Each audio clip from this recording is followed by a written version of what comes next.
Makanya saran saya kepada ibu-ibu, tolong Bu ya, kalau ngantar namanya jaburan atau makanan untuk tadarus, untuk berbuka Bu, berupa kurma, tolong Bu, kurmanya jangan berpasir.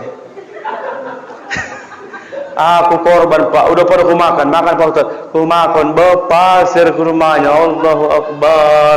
Masuk bulat-bulat plung masuk kemari. Bodoh. Kan ketawa orang tuh, orang itu pelakunya. Ya belilah yang mahal-mahal, kan ada sukari Pak ya, kan ada ajwa. Ini enggak yang 30.000 sekilo, apa enggak pasir di dalam? Akulah korbannya itu. Ada pula Bapak Ibu tahwisi disedekahkannya. Akhirnya apa? Begitu dimakan tahunya Pak, basi sayurnya. Begitu pulang besoknya mencret tawa Pak. Orang nilai berdosa. Nah ya, jadi yang terbaik sedekahnya. Banyak pengalaman-pengalaman kita. Jadi Bapak Ibu yang dirahmati Allah Subhanahu wa taala, jadi macam kita hari ini sholat tarawih, kan udah mulai hilang orangnya Pak. Saya ustaz yang paling teliti Pak. Iya, nggak betul itu, nggak ada itu. Kecuali ustaz dia macam Pak BKM kita, kan nggak ada sih dia pasti mengisi. Kalau apa kan biar aja semua kita ini kan. Iya, tengoklah kan terasnya udah nggak ada lagi kan, mana ada lagi. Dulu berisinya itu, ini udah di dalam pun aja longsor kan.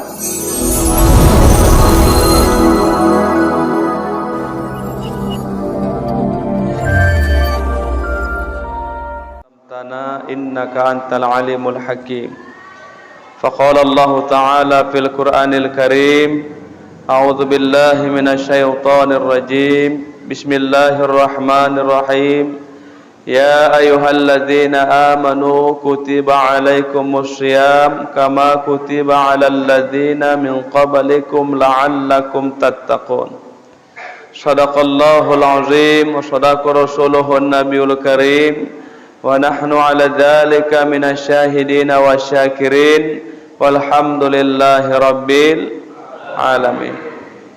Bapak Ibu yang kami hormati, yang dirahmati Allah Subhanahu wa taala, malam hari ini kembali kita bersyukur kepada Allah Subhanahu wa taala. Hari ini kita salah satu hambanya yang terpilih menjadi tamu Allah pada malam hari ini. Ini yang kita tempati adalah rumah Allah. Siapapun yang masuk di dalam disebut tamu Allah Subhanahu wa taala. Tak sembarangan Pak masuk kemari. Ada orang yang kuat fisiknya Gunung Sibaya sampai Pak, tapi ke masjid boleh dihitung. Sama dengan puasa, maka orang yang diundang untuk yang berpuasa, ya ayyuhalladzina amanu, hai orang-orang yang beriman, bukan orang Islam. Kalau orang Islam berserak Pak, banyak orang Islam, jutaan. Maka kata Buya Hamka, kalau mau melihat orang Islam itu, lihat nanti pas Idul Fitri. Itulah Islam. Tengoklah yang tak sholat pun berjubah, bersorban 3 lapis macam Tuan Guru Basilam sorbannya. Iya, cek aja nanti kan telah Idul Fitri kita ini, paling berapa minggu lagi kan. Itulah Islam. Tapi kalau mau melihat orang yang beriman, lihat sholat subuhnya Pak. Ini yang berat. Makanya terkadang orang yang masuk ke masjid ini Pak, ada 3 tipikalnya. Yang pertama, dia datang ke masjid cuma setahun 2 kali, Idul Fitri, Idul Adha. Yang lain tak pernah masuk. Ya. Ada yang kedua, dia masuk ke masjid Bapak Ibu hanya sholat Jumat saja. Yang lain 5 waktu enggak peduli, Jumat aja syukur katanya. Ada golongan yang ketiga, dia masuk ke masjid begitu mati Pak baru masuk. Maka malaikat pun heran, tumben masuk Wak, kata. Pas di depan imam, Allahu Akbar. Apa yang kau bawa? Tadi kita baca surahnya, apa kata Allah? Fabi'ai ala'i rabbikuma tukadziban. 33 kali disebut. lebih kurang ayat yang sama. Fa bi ayyi ala'i rabbikuma tukadziban. Sungguh nikmat Tuhan yang mana lagi yang kau dustakan. Jadi dusta kita ini. Kita dulu Pak waktu lajang berapa kali Jumatan kita lewat. 5 waktu kita dulu kayak mana. Ibu dulu waktu gadis berapa kali jilbab lepas. Pakai tank top Bu. Oh Tuhanku. Pakai tali satu, naik kereta, rok mini. Iyalah dusta. Maka hari ini di dalam kitab Tanbihul Ghafilin kata Rasul, kehidupan itu hanya dirasakan bagi orang yang di alam kubur. Makanya lihat yang dikubur ingin bangkit lagi balik.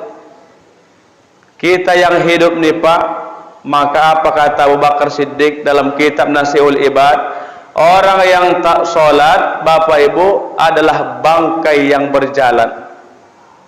Ruhnya mati. Yang hidup casingnya aja Pak, bangke. Dari kalau nggak sholat, oh bangke bilang Pak besok. Kalau marah dia, ini kitabnya bilang. Iya, bangke kau bilang. Ya Pak ya.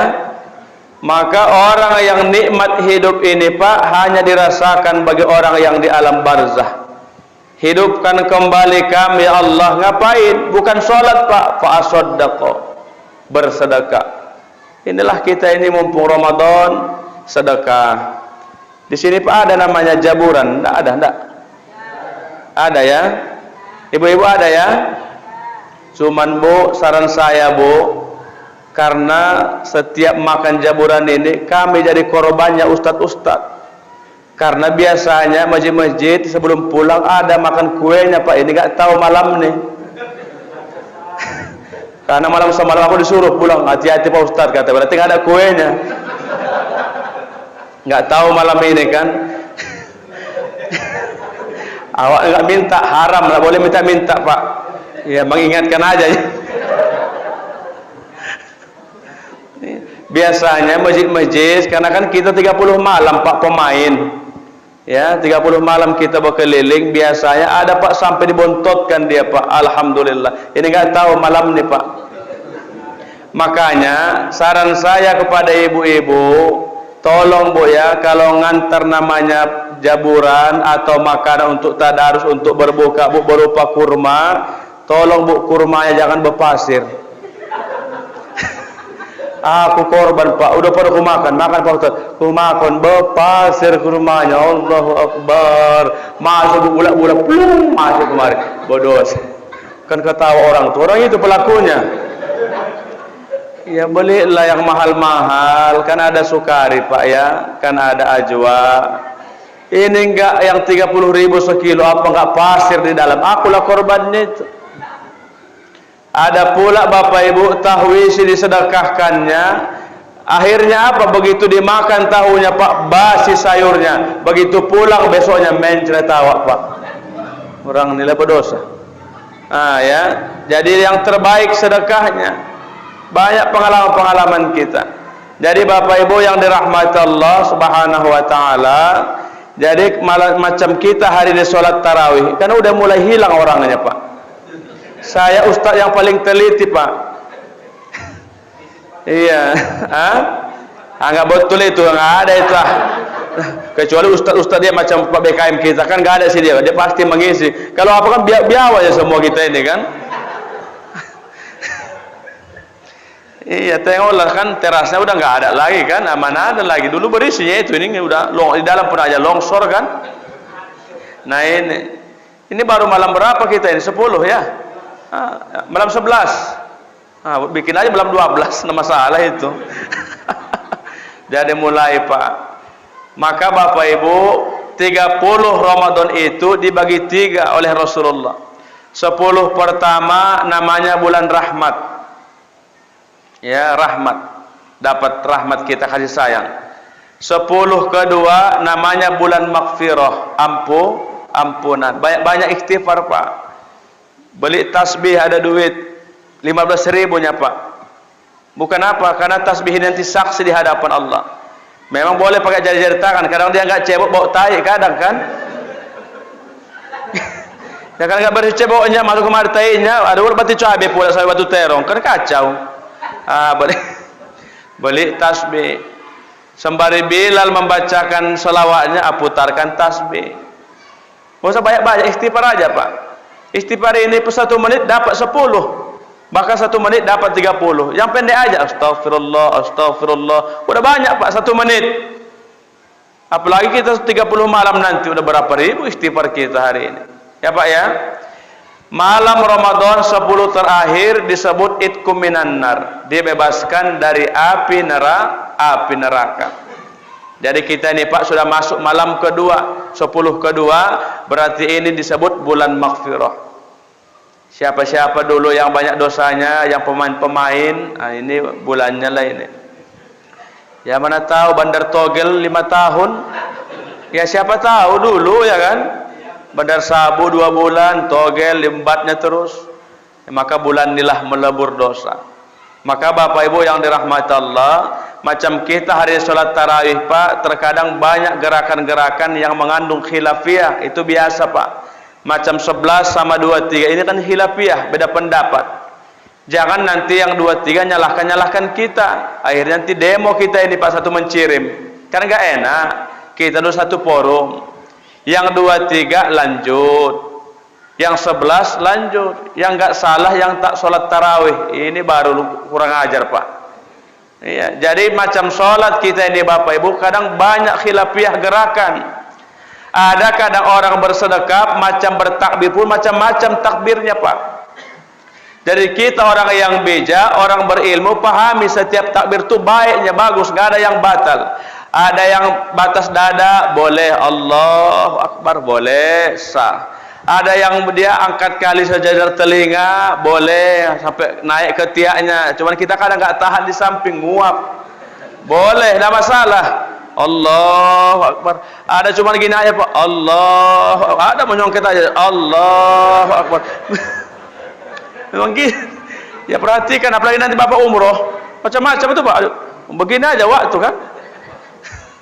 Macam-macam. Begitu juga nanti meletakkan tangan, ada yang di atas begini Pak, boleh, jangan jadi masalah. Cuman kita sesak napas di sampingnya kan, apa gawat nih kan. Ada dia di bawah kali Pak, mungkin sakit yang bawah, ya mana tahu, nggak tahu kita kan. Iya bawah kali. Kalau kita Imam Syafi'i nggak terlalu atas, nggak terlalu bawah, tengah dia pas di pusat. Ada pula Pak nyamping, Allahu Akbar. Ya hati-hati ketawa, yang itu kencing Bu ya, tahan-tahan sedikit. Ya, ada menyamping Pak, ya Pak ya, ada pernah saya lihat, Allahu Akbar.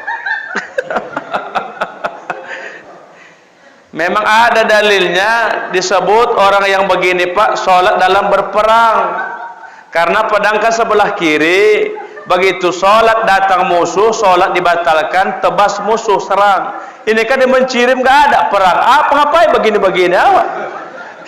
Mungkin pemain silat waktu kan, mungkin. Khilafiyah sahnya itu. Kadang Pak serba salah kita jamaah ini. Nanti kita tegur Pak, sakit hati pindah masjid. Begitu penyakitnya kadang orang tua kita ini. Apalagi macam-macam kami ustaz muda ini nggak didengarkan cakap awak. Diam ustaz, aku duluan makan garam daripada ustaz. Katanya pula, Allahu Akbar. Apa hubungan garam sama ini ya kan? Begitu artinya masih keras hati, tak mau ditegur. Ya Bu ya, yang salah begini Pak, Allahu Akbar. Mau apa? Baru salah. Nah, itu saya pakkan, pulang kau bilang, tak betul lagi itu. Itu tak boleh. Begitu juga nanti Bapak Ibu ketika tahiyat mengangkat jari Pak, lain-lain nanti, lain-lain goyangnya Pak. Ada begitu angkat goyang terus dia, Allah begini terus. Jangan ditangkap, biarkan. Goyang terus. Ada, ini kan ilmu, mana tahu nanti umroh tahun ini, jangan heran. Oh tak saragi boleh begini-begini. Ada macam udah nangkap Pak begini-begini Pak. Jadi sentil nanti lu coba pula jarinya nanti kan. Tapi kalau kita Imam Syafi'i sekali angkat dia Pak, syahadu alla ilaha, diam terus dan bergerak. Sahnya itu Pak ya. Makanya ada jamaah bertanya, Pak Ustadz, kenapa kita kalau tahiyat memakai jari telunjuk Pak Ustadz? Kenapa enggak boleh jari yang lain? Ini ilmu Pak malam hari. Saya terakhir sini Pak. Ini proyek terakhir malam nih Pak.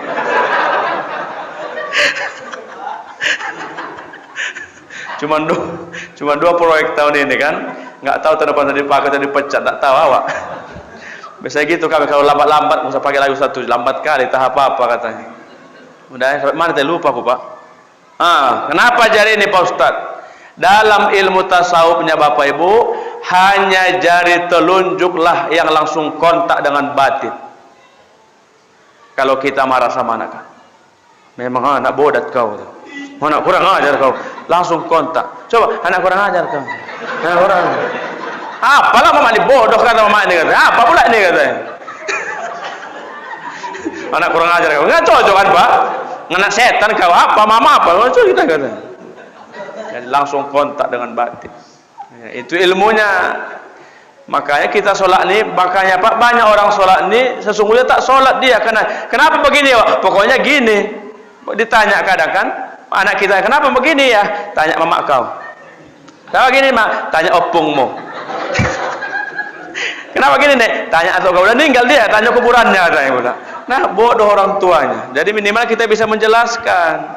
Nggak boleh pakai jari lain Pak. Kadang ada jamaah-jamaah kita ini Pak dimakan mesin pabrik Pak jarinya. Kan ada puntung Pak. Ya ada saya lihat kan. Kenapa jarinya Pak? Hilang Pak Ustadz dimakan mesin pabrik. Jadi kalau tahiyat Pak jangan pakai jari yang lain, nanti ribut satu masjid. Jangan pakai ini. Coba asyhadu alla ilaha asyhadu anna rusaklah RCTI oke kata waktu pula. Nggak boleh diganti-ganti. Bayangkan dia ada. Iyalah bayangkan walaupun tak ada, bayangkan dia ada jari itu. Dia pula begini asyhadu alla. Iya apa pula dia katanya. Apa ya? Jadi ini khilafiyah dalam sholat. Makanya macam kita sholat tarawih Pak haram mendahului imam. Ya, walaupun saya di depan, saya bisa memandang kiri kanan kita Pak, terpandang dia. Walaupun saya rukuk kan nampak dia Pak. Oh, saya menilai masjid ini rapi sholatnya Pak. Alhamdulillah. Di mana-mana Pak, awak belum bangkit, waktu dulu di atas duluan. Apa aku sepakan? Oh turun kau, aku bilang kan begitu. Makanya jangan mendahului imam, tak boleh. Apalagi salam, kami salam kedua, bapak baru pertama mulai. Assalamualaikum warahmatullahi. Diam dulu, jangan bergerak. Kami ke kiri, assalamualaikum warahmatullahi, baru bapak ke kanan. Nanti saya ke kanan, bapak ke kiri, jumpa kita. Apa kabar wa? Akan begitu. Itu masalahnya. Tapi di sini Pak, itulah kita udah mengaji ya. Nampak Pak, jamaah-jamaah yang sering mengaji subuh tuh Pak. Ada bekasnya, memang dapat ilmunya. Beda sama orang-orang yang nggak ngaji Pak, merasa betul. Awak belum rukuk, waktu udah sujud, longsor waktu di bawah. Kayak mana? Makanya dalam sholat tarawih jangan mendahului imam. Begitu imam Allahu Akbar, baru gerak. Begitu Pak ilmunya. Jangan begitu kata Allah, jangan gerak dulu. Nanti bisa mendahului. Begitu saya udah sampai itu posisinya, tumak ninahnya, baru gerak. Maka aneh kita lihat yang di Jawa Timur Pak 23 8 menit. Tahun semalam 7 menit ditambah 1 menit jadi 8. Maka dibahas Ustaz Somad kan dibahas. Bolehkah Pak Ustaz membaca Fatihah satu nafas? Boleh. Asalkan betul mahrajnya, betul qalqalahnya, betul hurufnya, betul matinya. Yang di Jawa itu gak jelas Pak. Boleh satu nafas. Yang tak boleh yang tak bernapas. Matilah imamnya kan. Maka yang di Jawa itu Pak aneh kadang di situ banyak ulama di situ juga yang ngulah-ngulah. Maka lihat dolin amin itu banyak tekentut itu. Pasti banyak tekentut. Orang kita pun mau tekentut gini santai-santai, kadang lepas waktu begini lasak pantat waktu. Awas mulailah itu. Apalagi ibu kan udah tua-tua, udah longgar bautnya Bu. Ya udah tua-tua kan longgar bautnya. Begitu kuat tekanannya lompat batu cabai, hati-hati. Iyalah. Makanya dalam sholat tarawih ini angin menyala Pak. Kalau kita kenyang kali santan gula semua dimasukkan, mengulah nanti dia Pak. Maka lihat ciri-cirinya orang yang sholat Bu, 3 ciri-ciri kalau mau kentut. Ya kita kan korban dulu Pak, kena kentut dulu saya waktu SMP. Enggak tahu kan waktu lasak pantat waktu, aku tak tahu. Namanya sujud, ya pas bokong waktu di depan awak kan begitu kita ini kan. Kan pas dia Pak. Oh tengok lasak pantat awak ni, gua rasa gatal lah. Iya, namanya awak tak tahu masih anak-anak dulu kan. Begitu rukuk Bu, oh alhamdulillah rezeki nomplok malam tu Pak. Iya. Begitu Allah Akbar, habislah Umar. Masuk terotak, masuk ke tenggorokan, la haula wala quwata illa billah. Makan setan kurasa awaknya bau nauzubillah. Makan biawak busuk kurasa ni. Ya, makanya tahan-tahan Pak. Karena orang yang sholat mau buang angin, 3 ciri-cirinya yang boleh kita perhatikan. Yang pertama Bapak Ibu, merah padam mukanya menahan. Merah padam begitu tak Allah. Murah. Merinding Pak naik buru-buru itu. Yang ketawa membayangkan itu ngekeh orang itu. Orang itu pelakunya.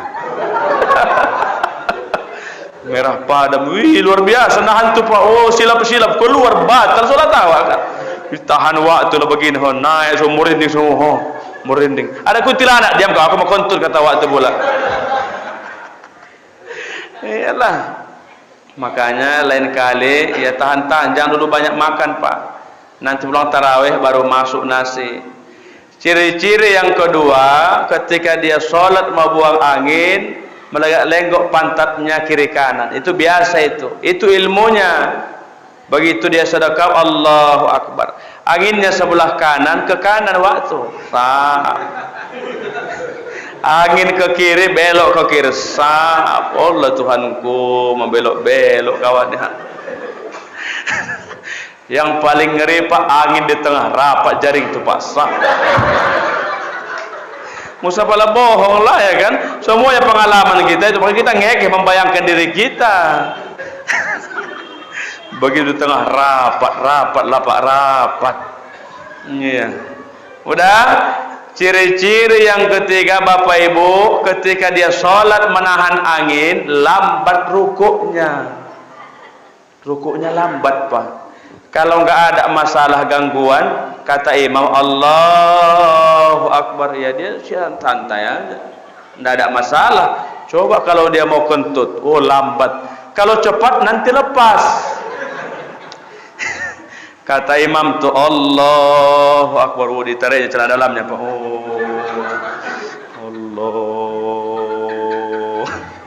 Allah, lambatlah. Kalau cepat habis lewat. Nanti setelah besok. Maka lambat diancang-ancang dulu kuda-kudanya itu Pak. Oh Tuhan. Allahumma masuk kau. Ya itu ilmunya. Ya kita bukan bicara kotor, ini ilmu fikihnya. Supaya lain kali kan lain badan kita. Ada yang gampang masuk angin, ada enggak masuk angin, dia sehat terus. Sekali masuk angin duduk angin tuh. Gol kawan tuh kan. Itu masalahnya. Makanya kami Bapak Ibu para ustadz ini banyak tantangan cobaan dalam berdakwah. Apalagi direkam nih kan, terkunci lisan kita. Kan payah macam hari ini pemuda kita lagi menyuarakan. Kan kena kawan tuh kan. Ya, nggak usah sebut namanya, nanti payah. Bapak aman, aku tak aman. Iya. Kita tunggu aja lah para munafik ya. Jadi kita tak tahu bagaimana nasibnya negeri ini. Maka kami pun Bapak Ibu dalam berdakwah ini banyak tantangan dalam dunia dakwah. Dulu pernah saya ceramah di daerah Sibolangit, pas kampungnya itu di bawah Gunung Kaki Sibayak Pak. Jadi saking parahnya jalan, Avanza nggak boleh masuk Pak. Mesti gerdang 2 itu dia Pak.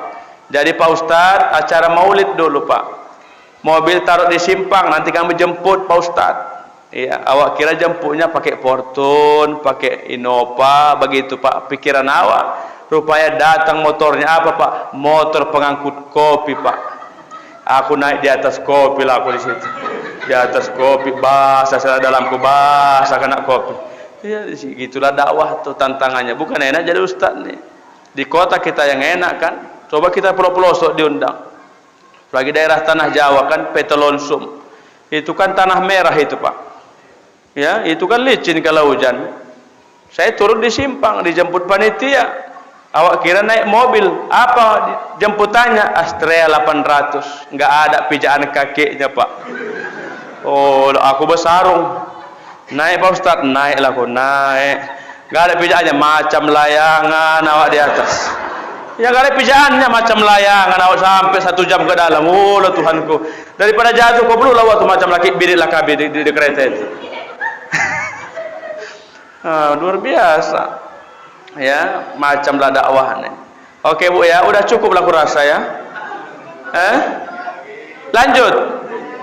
Nggak tambah-tambah macam dambrinya ini kan, jauh dekat sama yang kosnya. Baik, yang terakhir Bu ya, kekasih diskon. Aku baik Bu orangnya Bu. Yang pertama, yang terakhir. Ada 3 Bapak Ibu doa sahabat Nabi yang bernama Abu Darda yang tidak sanggup kita minta. Siapa yang sanggup meminta doa itu berarti samalah imanmu dengan Abu Darda. 3 doanya. Yang pertama, apa kata dia? Ya Allah yuhibbul fakir. Ya Allah, aku lebih cinta jadi orang miskin agar selalu merendahkan diri di hadapanmu. Kalau kita terbalik, kayakan aku ya Allah.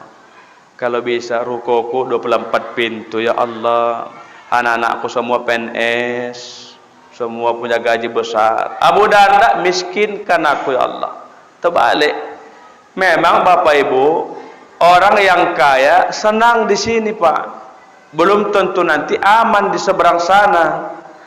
Karena orang yang kaya dan si miskin ibaratkan belanja di supermarket Pak. Coba orang yang miskin, dia masuk ke swalayan, dia hanya beli 1 coklat saja. Maka begitu pemeriksaan di kasir, cepat, tip, pulang si miskin. Coba orang kaya Pak, penuh keranjangnya itu. Begitu nanti pemeriksaan, pasti lama Pak. Tip, tip. Si miskin udah tidur siang, udah undangan, dia tak siap-siap. Begitulah umpamanya orang kaya nanti di hari kiamat, lambat pemeriksaan. Rumahmu dari mana pasirnya, semennya dari mana kau beli, batu batanya dari mana uangnya, besinya ditanya, keramiknya, bukan merek apa keramiknya, dari mana uangnya. Makanya terkadang begitu dulu kita miskin Pak masih akrab, masih enak berkawan. Begitu kaya berubah cakap tuh, tak enak lagi Bu. Berubah gayanya, berubah penampilan. Dulu sebelum punya kereta kita Pak, kemana-mana berjalan masih ada salamnya. Assalamualaikum Pak, mau kemana? Begitu dapat kereta hilang salamnya. Begitu lewat tintin. Betul kan Pak? Enggak ada, hilang salamnya. Tintin, balik tintin. Hilang. Dapat pula mobil tuh, begitu lewat tetangganya tak dibuka lagi kaca itu. Golap lewat, siapapun yang lewat tak tahu. Apa salahnya dibuka? Ayo Wak, naik Wak, satu arah kita. Oh, sekarang berubah. Dulu kau miskin, genjer yang kau makan ya kan? Kangku yang diparet-paret yang kau makan. Begitu kaya, maka apa namanya? Jisamsu, dimsum, apa itu? Makanan Korea itu dimsum kan ada itu. Begitu jisamsu pula payah bilangnya. Dimsum ya. Itu kan makanan orang kaya. Dulu tak ada itu, sekarangnya lagi viral itu, murah-murah pun harganya kan. Dulu makan itu kan nggak boleh pakai apa? Pakai sumpit ya. Pakai bambu itu begini. Kami orang kampung diajak kawan makan itu dulu. Kayak mana makannya nih? Ya pakai itulah bang kata. Ya awak tak paham-paham bikin balik kan tu, ku coba pak lompat dimsum tu, Allahu Akbar, ku ambil balik, ku cuci balik. Akhirnya daripada begini turun tanganku, habis semua, naik berinya, selesai. Jangan malu kau miskin. Ya inilah adanya ya kan. Kadang orang banyak malu pak. Ya ini yang pertama. Aku lebih cinta miskin supaya bertafakur di hadapanmu. Yang kedua, kata Abu Darda, ya Allah yuhibbul maut. Aku lebih cinta mati supaya berjumpa denganmu. Kita kan takut mati pak. Abu Darda, matikan aku. Memang orang yang mati itu langsung berjumpa dengan Allah. Jangan ibu pikir yang mati itu mati. Yang dikubur itu bukan mati pak, hidup. Apa buktinya? Kalau ziarah kan ada salamnya. Salam kan ada 3 pak dalam Islam. Yang pertama salam yang wajib dijawab. Salam saya tadi barusan itu wajib. Ada salam yang kedua pak, tak boleh dijawab, haram. Ada pak Ustaz? Ada. Apa dia? Salam imam sholat, jangan dijawab, batal bapak. Assalamualaikum warahmatullahi wabarakatuh. Waalaikumsalam pak imam. Oh batal. Boleh. Ada salam yang ketiga, kita nggak ingin mendengarkan jawaban salamnya pak. Salam ketika masuk ke kubur, assalamualaikum alal kubur, waalaikumsalam. Oh pulang nggak jadi ziarah, tak kencing waktu. Iya. Makanya orang tua bukan mati hakikatnya, yang mati badannya pak, ruhnya pak dihidupkan balik, ditanya imannya, 5 marabbuka, siapa Tuhanmu, siapa nabimu dan lain sebagainya. Jadi kita hari ini kan mau mati kita ini ya bu ya. Cuma masalah mati, bapak duluan, aku belakangan. Kan nggak sopan yang muda duluan, yang tua-tua lah duluan. Aku masih 28 tahun. Ya bu ya, ibu duluan, aku belakang-belakangan. Nah, tak sopan awak duluan, kena tabuk pula sama Jibril. Ini yang kedua. Yang ketiga, ya Allah, aku lebih cinta orang yang banyak penyakit agar bersyukur atas nikmat-Mu. Coba pak, siapa kita dulu yang kena sakit, disitulah kita baru berzikir-zikir. Ya Allah, dulu aku sehat, tak pernah sholat. Sekarang semua diinpu, semua selang, makan pun diselang, berak pun diselang. Allahu Akbar. Begitu. Maka Nabi Ayub, berapa tahun dia sakit kulit? 16 tahun. Bersyukur. Syukur ya Allah penyakitan. 16 tahun loh bu. Kita kadang, apalagi bapak-bapak ini kalau sakit mengkeknya, na'udzubillah, la haula wala quwwata. Bapak-bapak ini bu, kalau sakit barunya demam biasa, udah Allah, mie Aceh dulu, nasi goreng, haula wala quwwata. Ini la ilaha illallah, manja kali lah Tuhan, bapak-bapak lah itu. Rupanya mie Aceh habis. Yo habis bang, mie Aceh habis, TST pun habis. Rupanya lapar wak laki, bukan sakit. Tapi siapa yang paling hebat ketika ditimpa penyakit? Ibu-ibu lah. Ibu-ibu ini walaupun sakit dia pak, cucian tetap. Betul bu? Masak tetap. Makanya bapak jangan kasar sama istri pak, tak boleh. Kalau marah pak, diam aja pak, tinggalkan rumah sebentar. Jangan marah-marah. Karena yang paling capek bu, kerja rumah. Ya bu ya. Makanya mohon maaf, perempuan ini nggak punya anak hakikatnya pak. Kita suami istri lahir anak, sesungguhnya istri ini nggak ada anaknya. Kenapa? Kita yang punya anak, karena bin kita kan, bukan bin orang tua. Paham kira-kira pak? Kan bin ayahnya, anak kita sesungguhnya. Makanya sebenarnya menyusui bukan orang nih, kita sebenarnya. Cuman tak punya barang itu masalahnya pak. Makanya dalam Islam tuh, setelah anakmu 2 tahun disusukan oleh istrimu, berikan dia upah menyusui. Itulah hakikatnya, kita yang menyusui itu pak. Cuma kita tak punya pak. Punya dia, cuma lepes kawan tuh, tidak ada. Maka berikan upah setelah 2 tahun. Ya belikan mas, ini dek menyusui anak kita, ya sehat. Begitu Pak. Ini kadang banyak ya Bu ya, suami ini marah-marah. Kalau sudah marah-marah, mengamuk-ngamuk, oh pakai otak kau, pakai otak kau, kata, udah habis. Ya, orang nilai yang hebat Pak. Kalaupun sakit, apa namanya? Koyo cabai sini masuk, di sini pun cucian tuh, Allah, oh yang mau mati nampaknya loh tuh. Laki nggak punya otak, katanya. Nggak mau bantuin, tuh tak mencuci orang. Ya. Makanya perempuan nih kalau marah Pak, makanya mereka jarang stroke. Laki-laki yang banyak stroke. Kenapa Pak Ustaz? Kalau laki-laki ini marah, nggak mampu meluapkan kata-kata, diam ditahannya, pecah pembuluh darah, mati separuh, miring. Tapi kalau perempuan ini sakit Bu, oh, rumahnya yang jorok jadi bersih. Merepet, maunya mati. Begini pasangan tuh, ngapain tuh? Nggak punya otak, maunya mati aja, nggak mati, kerja malas, makan banyak. Udah Tuhanku, perempuan itu. Maka jangan stroke. Kayak mana lancar keringat tuh, lancar dah, kayak mana mau stroke? Cuci piring,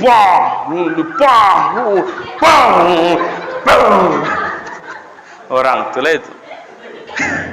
Kadang anak tuh nggak ada salah, bangun di siapa? Bangun kau, bangun. Oh, apalah mama ini kan? Macam ayah kau bodoh, kau macam kayak kau dosa sama kalian kata. Anak jadi korban.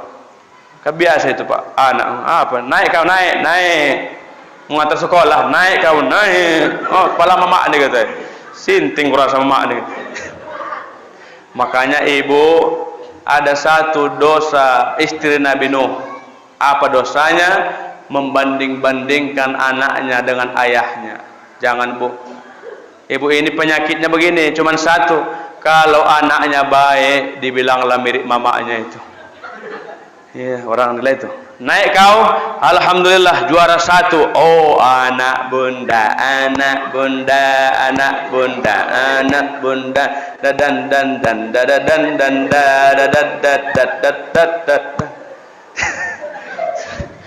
begitu besok ditanyanya tahun depan, kau naik kau? Enggak mak, tinggal pas kau kayak ayahmu, kau pas.